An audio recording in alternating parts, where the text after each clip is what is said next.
পাঁচ ওয়াক্ত পড়বেন, কয় ওয়াক্তের সওয়াব পাবেন? হ্যাঁ, 50-এ খুশি? কি খুশি 50-এ? আরে বলেন না, হ্যাঁ না বলবেন তো একটা, খুশি 50-এ? হ্যাঁ, আপনি খুশি হইল, আল্লাহ মনে হয় খুশি হন নাই। আল্লাহ মনে করতেছে এইটুও কম হয়ে গেছে, 50ও কম। পরে বন্ধুকে দিয়া বলা দিছে, বন্ধু উম্মতকে কানে কানে বলা দেন জামাতের সাথে পড়লে আরো 27 গুণ বাড়ায় দেন, আরো 27 গুণ বাড়ায় দিব। এইবার কত হয় এক নামাজ? কত হয়? হ্যাঁ কত? হ্যাঁ, ম্যাথমেটিক্সে কাঁচা, আপনারা অঙ্কে কাঁচা। আগেই তো 10 প্রাপ্য, আগেই তো 10 প্রাপ্য, আগেই তো 10 পাবো, ঠিক না? এক পড়লেই তো কত পাবো? কি আগেই তো 10 প্রাপ্য, ঠিক না? 27 হইলে 270 ওয়াক্তের সওয়াব পাবো। 210কে 27 দিয়ে পূরণ দিলে 270ই হয়। না না, আরে বেশি কিছু লাগবে না, 27-এর 27 উপরে একটা শূন্য উঠা যাবে, 275 হয়। 270 10কে 27 দিয়ে গুণ দিলে 270 হয়, ঠিক না?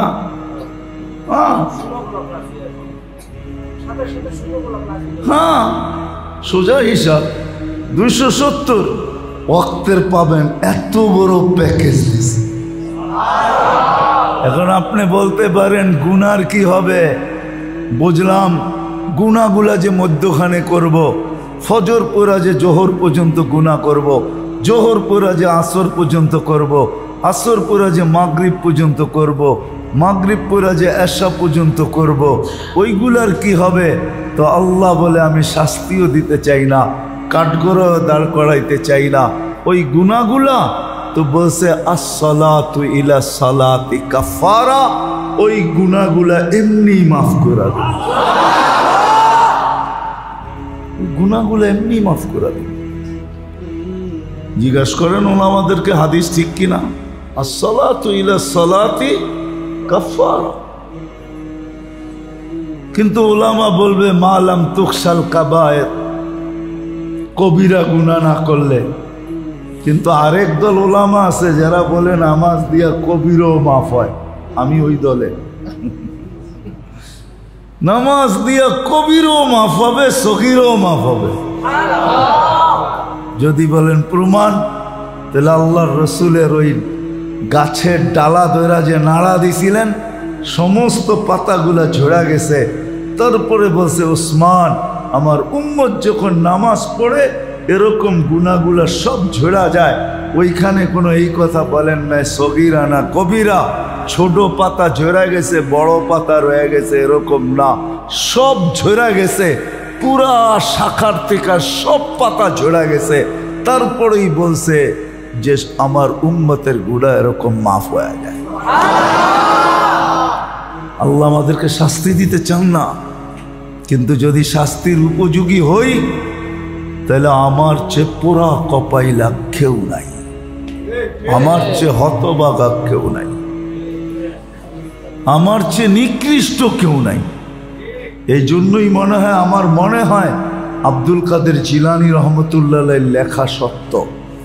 আব্দুল কাদের জিলানী রহমতুল্লাহ আলাইহি লেখছেন, শুকর যখন সকালবেলা ঘুমের থেকে ওঠে আল্লাহর প্রশংসা করার পরে বলে কাইলা ইয়াকা আউয়ালা নজরিন আলা মান লা ইউসাল্লি, আমার প্রথম দৃষ্টিটা যেন কোনো বেনামাজির উপরে না পড়ে। কেননা আল্লাহ প্যাকেজ দিয়া শুধু ডাকেন নাই, প্যাকেজও দিছেন, আবার অনেকগুলো পুরস্কারও দিছেন। মসজিদে পা রাখতে দেরি, সম্মানের মালা পড়াইতে দেরি করেন না। ওয়াজাবা আলাল মাজুর আন ইউকরিমা যায়ের, আল্লাহ নামাজের জন্য ডাকে না, আল্লাহ নামাজের জন্য ডাকে না। কয়জন বড় লোক আছে গরিবের বাড়িতে যেয়ে দিয়া আসে? বাংলাদেশের অধিকাংশ বড় লোকরাই অভ্যস্ত গরিবকে নিজের বাড়িতে ডাইকা লাইন দড়ায়া মিডিয়াতে দেখায়া এমনকি জান পর্যন্ত নিয়া তারপরে দেয়, ঠিক না? হ্যাঁ, আল্লাহও নিজের ঘরে ডাইকা আমাদেরকে নামাজের জন্য ডাকতেছেন না, জান্নাতের চাবি দিতে ডাকতেছেন। এই জন্য মক্তবের ছেলেরা পড়ে আসসালাতু মিরাজুল মুমিনিন, আসসালাতু মিফতাহুল জান্নাহ। ছেলেরা পড়ে নামাজ জান্নাতের চাবি। চাবি পাইলে আর খুলতে অসুবিধা কি, ঠিক না? হ্যাঁ, যাইতে দেরি খুলতে দেরি না। তো প্রথম প্যাকেজ আল্লাহ আমাদেরকে দিছেন নামাজ, আরেকটা প্যাকেজ দিছেন এই রমজান। কেন আল্লাহ জানেন, আল্লাহ জানেন, আল্লাহ জানেন, আল্লাহর রসুলও জানতেন। এই জন্যই মুসা আলাইহিস ইসলামের কথার উপরে মনটা ব্যথিত ছিল যে আমার উম্মত 2 বেলা পড়ে না, আপনার উম্মত 5 বেলা পড়বে কি কইরা? আপনি যান কমায়া নিয়ে আসেন। 45 যখন কমায়া দিছেন তো 5কেও কমায়া দিবে, কমায়া দিবে। যান, এই ব্যথা ছিল, আমি মুখ দেখাবো কি যদি 5 ওয়াক্ত না পড়ে? আল্লাহ তো এতগুলো পুরস্কার দিয়া ডাকতেছে, জান্নাতের তে বড় পুরস্কার আর কি আছে? সামান্য একটা বাড়ি পেয়ে খুশি হয়ে গেলেন, কয়দিন থাকবেন এই বাড়িতে? বাড়িওয়ালা করে ওসিয়ত করে লেখা যান, কোর্টে যায় 150 টাকার স্টামে ওসিয়ত লেখা যান যে মরলে আমাকে আমার কামরাই কবর দিয়েন। তো সবাই বলবে যে সময় স্টাম্প করছে ওই সময় মনে হয় মাথা ঠিক ছিল না, এই জন্য স্টাম্প করছে না। কয়দিন বাড়িতে থাকবো? দুনিয়া এই 1.5 কাঠা 2 কাঠা 4 কাঠা 5 কাঠা 1 বিঘা 2 বিঘা 1 একর 2 একর। আছে কিছু বাড়ি দুনিয়াতে আছে 2 4 5 একর, মানি আমি 5 একর। জান্নাত তো এই দুনিয়ার থেকে 10 গুণ বড়। 2,40,000 মাইল জান্নাত। সবচেয়ে ছোটটা ওটা আমরা পাবো না, বাঙালি পাবে না, ওটা যে পাবে ওর নাম লেখা আছে, আল্লাহ রসুল নাম বলে গেছে, ও পাবে সবচেয়ে ছোটটা।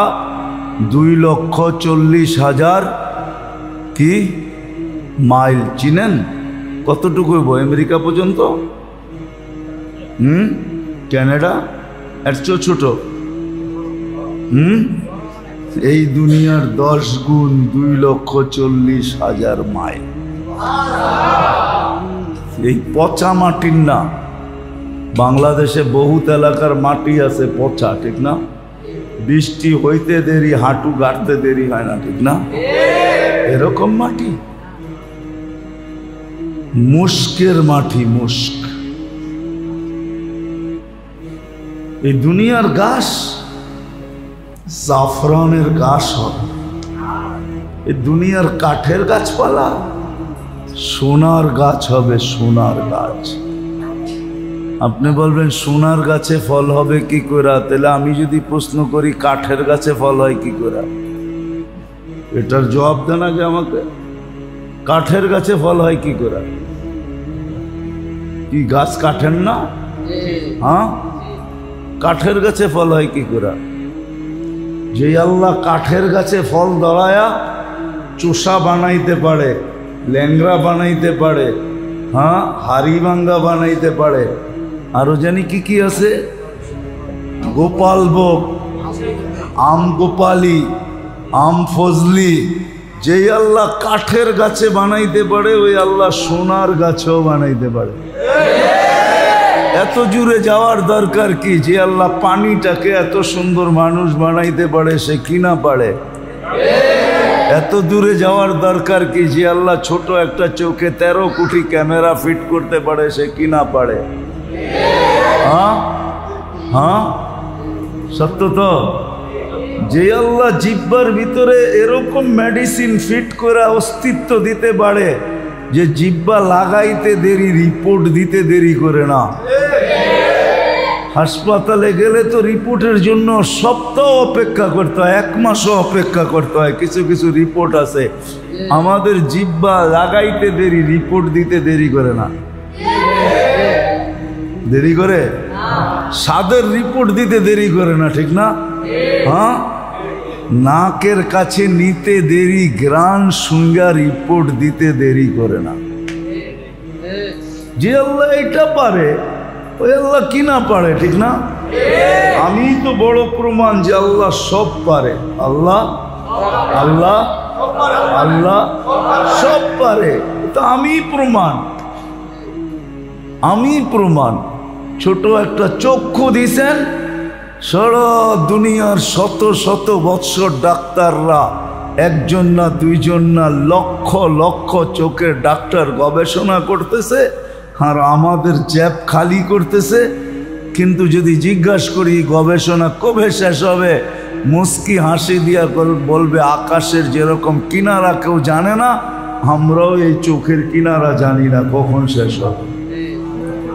যে আল্লাহ 1 চোখে এরকম ফিট করতে পারে সে কিনা পারে। তাইলে বোঝা গেল সোনার গাছের আমও হবে। হ্যাঁ, আজকে 1 আমে 1 মজা হয়। সোনার গাছের আমের, সোনার গাছের আমের এটাকে কি বলে? সোনার গাছের আমের খাসিয়ত হবে, সোনার গাছের আমের কোয়ালিটি হবে, যে দিক দিয়া কামড় দিবেন ওদিক দিয়েই 70টা গ্রান, 70টা মজা, 70টা কালার। আবার আরেকটা দিবেন তো প্রথমটা চেঞ্জ হয়ে নতুন 70টা হবে। এইখানে কাঠে হয় এই জন্য 1 গ্রান, 1 স্বাদ, 1 মজা। ওইখানে সোনার গাছে হবে এই জন্য কামড়ে কামড়ে চেঞ্জ হবে, কামড়ে কামড়ে টুকরায় টুকরায় চেঞ্জ হবে। 70টা গ্রান হবে, 70টা মজা হবে, আর 70টা কালার হবে। নাইলে সোনার গাছে হয়ে লাভ কি, ঠিক না? তাহলে তো কাঠের গাছেই ভালো আছিল, ঠিক না? যদি একটাই হইতো, 1 স্বাদ, 1 গ্রান, 1 কালার, তাহলে তো আমগো কাঠের গাছের গুলোই ভালো ছিল, ঠিক না? কি বলেন? আল্লাহ বলে সোনার গাছে হবে এই জন্যই কামড়ে কামড়ে চেঞ্জ। ওই আল্লাহ পারেন। তো প্রথম বলতেছিলাম যে আল্লাহ আমাদেরকে শাস্তিও দিতে চায় না, আসামি হিসাবে কাঠগড়ায়ও দাঁড় করাইতে চায় না। আমাদেরকে আল্লাহ দাড়িপাল্লার কাছে নিতে চান না, কেননা আমরা মুহাম্মদুর রাসূলুল্লাহ সাল্লাল্লাহু আলাইহি ওয়াসাল্লামের, যদিও আমরা নবী চিনি না। চিনেন? নবীকে তো চিনি না, ঠিক না? চিনেন? ভালোবাসেন? প্রমাণ দিয়ে দিমু এখন। যদি ভালোবাসতেন, ভালোবাসতাম, তাহলে বলেন একজন এইখানে, হুজুররা ছাড়া কিন্তু বলেন একজন যে আমি এই পর্যন্ত যতবার চুল কাটছি, একবার সেলুনওয়ালাকে বলছি আজকে আমার চুলটা আমার নবীর আদর্শ মতে কেটে দিবা, কেননা আমি নবীজিকে ভালোবাসি। একবার হইলো চুল কাটা আমার কাছে আমি রাখতে চাই। কিয়ামতের দিন যখন নবীজির সাথে দেখা হবে তো আমি হাত পাতবো যে একবার হইলো আপনার আদর্শ মতে চুল কাটছি, আমারে কি দিবেন একটু দেন না। একজন হাত উঠান, পারবেন না। তাহলে আপনি কি ভালোবাসেন? এটার নাম ভালোবাসা? তাহলে কি করে সুপারিশের আশা রাখি? অথচ কিয়ামতের বাদশা কিন্তু উনি। একটা কথা দিলে আমার কাইথা নেন, রাগ হয়ে যান না। যতই আল্লাহ আল্লাহ জপেন, সারা জিন্দেগি জপতে পারেন, মুহাম্মদুর রাসূলুল্লাহ যদি পক্ষে না হইল তাইলে এক আল্লাহও আপনার আল্লাহর কাছে গ্রহণ হবে না। আল্লাহ বলবে ফিরত।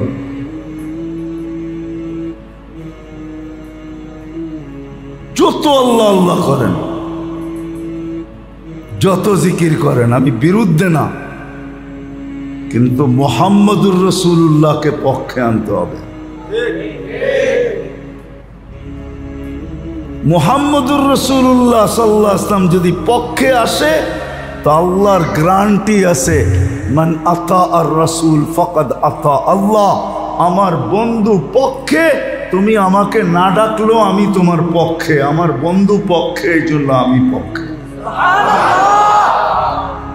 আমি পক্ষে। তো নবী চিনি না, নবীকে দিলে গাথি নেয়। এই জন্যই তো বাংলাদেশে তুফানের মতো আগাছা ছাইতেছে, ছায়া যাইতেছে। দোষ আমাদেরও আছে, আমরা নবীকে হাইলাইট করতে চাই না, খালি নিজেরই হাইলাইট করি। নবীর শান বলি না, নবীর প্রয়োজনীয়তা বলি না, নবী কতটুক প্রয়োজন রাখি। কোরআন বলে ওয়াস্তাগফিরুল্লাহ ওয়াস্তাগফারা লাহুর রাসূল লাওয়াজাদুল্লাহ তাওয়াবার রহিমা। আল্লাহ ঘোষণা দিতেছেন আমার কাছে মাপ চায়। বন্ধু, আপনি যতক্ষণ পর্যন্ত হা না বলবেন ততক্ষণ পর্যন্ত আমরা মাপ করব না। আর আপনি হা বইলা দিলেন, পক্ষে ইশারা দিলেন, তো আমরা কত গুনাহ করলো, কে করলো এটা দেখব না, মাফ করে দেব। দুই শব্দ কোরআন আমাকে বোঝায়। তো আল্লাহ রসুল, আল্লাহ আমাদেরকে প্যাকেজ দিছেন আল্লাহ আমাদেরকে। নামাজ সবচেয়ে বড় প্যাকেজ, যেটা আমাকে বাঁচাবে কাঠগোড়ায় দাঁড়ানো থেকে, যেটা আমাকে বাঁচাবে আল্লাহর আযাব থেকে, যেটা আমাকে হাজারো জিনিস থেকে বাঁচায়া জান্নাতের চাবি আমার হাতে দিয়া দিবে। পাসপোর্ট, টিকিট, ভিসা সব দেওয়ার পরে চাবিও দিয়া দিবে। আমি যাব, খুলবো আর ঢুকবো।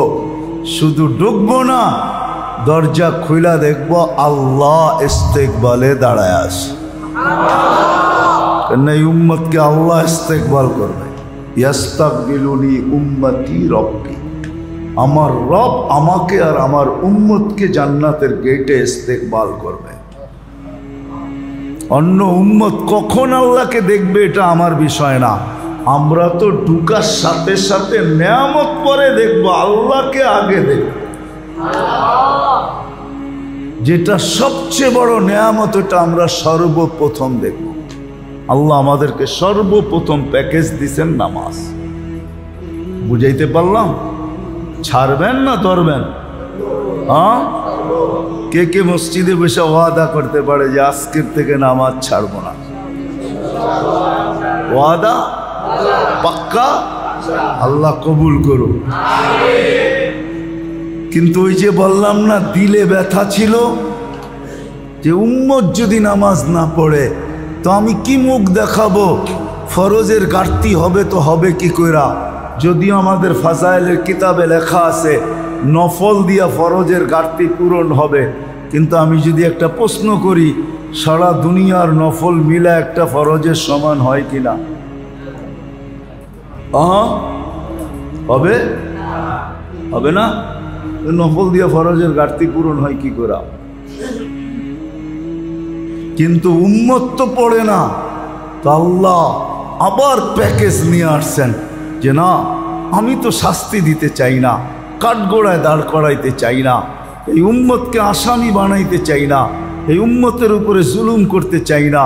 কেননা আমার হাতের ছোঁয়ায় আমি এই উম্মতকে বাছাই করছি, আমি এই উম্মতের উপরে মনোগ্রাম লাগাইছি।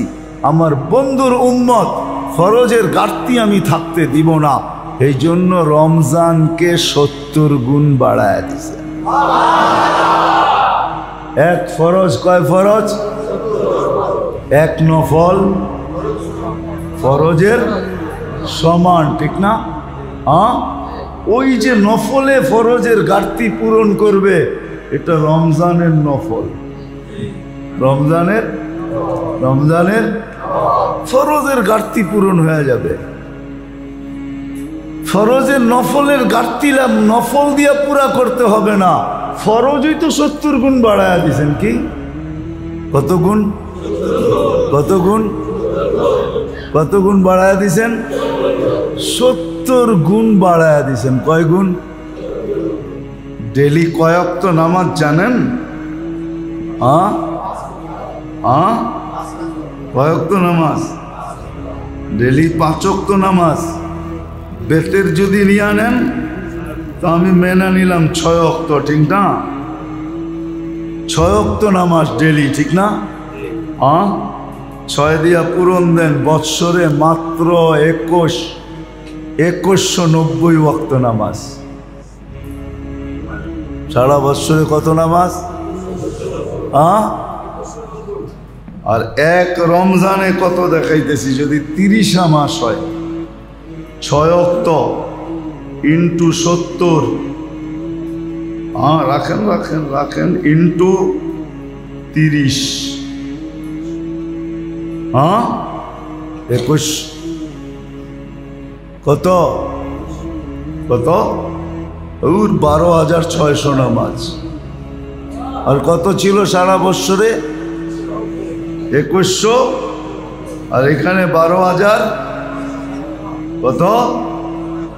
বিয়োগ 2190, 10,410 নামাজ ফরজ আপনার আমল নামায় ঘাটতিতে থেকে যাবে। আরেকটা হিসাব দিতেছি, শর্ট হিসাব, এত বড় না। 1 মাস 70 মাস। রমজানে 70 গুণ হয় না? 1 মাস কয় মাস হবে? 12 মাস বাদ দিয়া দেন, তারপরে তো 58 মাসের সওয়াব আপনার কাছে ফরজ থেকে যাবে। থাকবে না? থাকবে না? কত বড় প্যাকেজ! কত বড় প্যাকেজ দিছে! 58 মাস। আমার মনে হয় এটাও আল্লাহর কাছে অল্প হয়ে গেছে, কারণ আল্লাহ জানে বন্ধু উম্মতের ব্যাপারে অল্প পছন্দ করে না। বন্ধুকে বলছিলাম আপনার উম্মত 1 নেকি করলে 10 বানায়া দিব, 10 লিখব। আল হাসানাতু বিআশারি আমসালিহা। বন্ধু ওই সময় হাত উঠায় বলছে মাত্র 10, একটু বাড়ান যায় না? তা আমরা বলছি 100। আবার হাত উঠায় বলছে 8 বাড়ান যায় না? তা আমরা বলছি 700। আবার হাত উঠায় বলছে জিদলি উম্মতি, আল্লাহ আমার উম্মতকে 8 বাড়ায় দেন না, 700 কি দিলেন? তা আল্লাহ বলছে সংখ্যা বললে আপনি বাড়াইতেই বলবেন, বিদায় আমরা আপনার উম্মতকে হিসাব ছাড়া দিলাম। 58 মাস যে দিলাম, এক্সট্রা থাইকা যাবে ব্যালেন্সে। আমার বন্ধু পছন্দ নাও করতে পারে, তো চাওয়ার আগে দিয়া দেওয়া এটাই ভালো। তো আল্লাহ চাওয়ার আগেই দিয়া দিছেন, চাওয়ার আগেই দিয়া দিছেন লাইলাতুল কদরি খায়রুম মিন আলফি শাহর। বন্ধু আপনার উম্মতকে আরো 1000 মাস যোগ করে লইতে বলেন। চলো প্যাকেজ। আমি আসল জায়গায় চলে আসছি। আল্লাহ, রমজান কাল না হোক পরশু হইতে পারে। আজকে যদি সৌদিতে চাঁদ দেখা থাকে তাহলে পরশু আমাদের এখানে হবে। আর যদি কালকে সৌদিতে চাঁদ দেখে তো শুক্রবারে আমাদের এখানে হবেই হবে। ওই রমজান প্যাকেজ আমাদের কাছে আসতেছে।